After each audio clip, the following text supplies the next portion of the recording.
Subscribe to Cooking and Travel by Dr. Papure Borua and press on the bell icon for all notifications.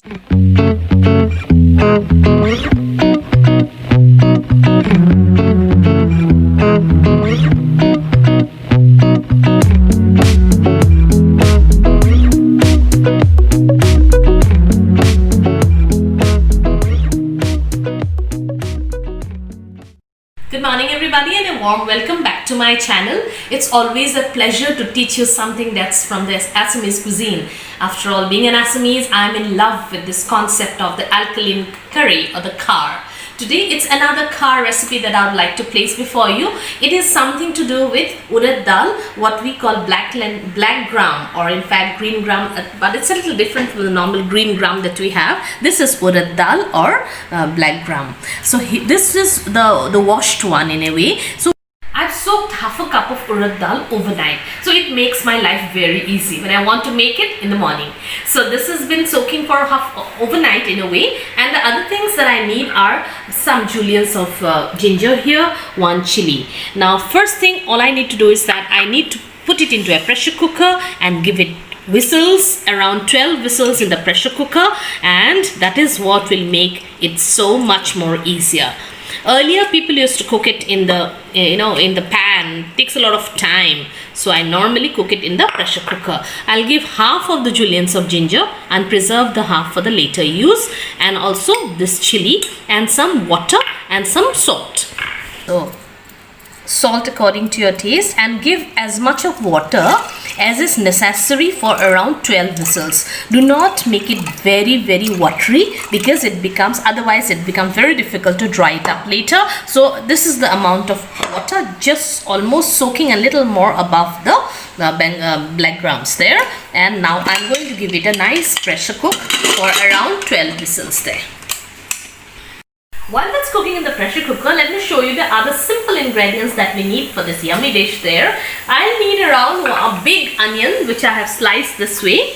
I will also need some more juliennes, the half of the juliennes of ginger that's left off, around 15 pods of garlic. And garlic is one of the main ingredients of an Assamese alkaline curry or kar.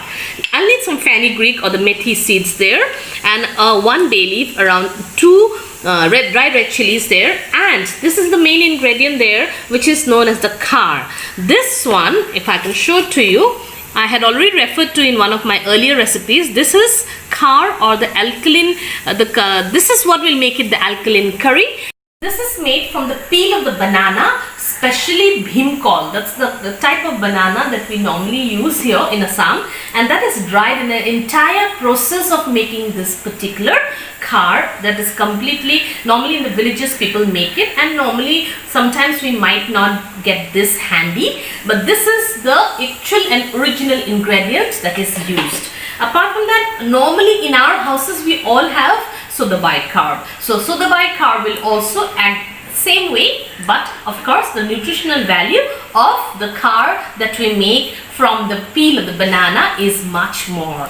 I will also do the entire cooking in mustard oil. So let's start cooking once the pressure is done and we have 12 whistles in the pressure cooker. How the dal looks after almost 15 whistles there. You may increase the whistles if you feel the dal hasn't cooked properly. Say around 1 small teaspoon of mustard oil. Let the mustard oil smoke up, and then we are putting the fenugreek seeds or methi dana. The fenugreek seeds go in. Along with that, the red chili. Just split apart the red chili, and of course the bay leaf. Then the onion goes in. Give it a nice fry. In this particular recipe, we need to be careful to really fry up the onion totally. A little brown will add more flavor to the dish. So we'll brown it a bit and then go in with the other part of the recipe. So this has started to brown, and I'm putting in 3 pods of garlic, whole garlic, and others I've smashed, and I'm putting it in. So let me fry on till the raw flavor of the garlic goes off.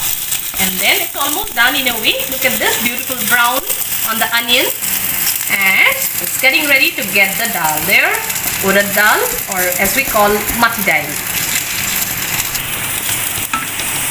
You can see that, see here, fully done and almost browned, and now I'm putting in the dal.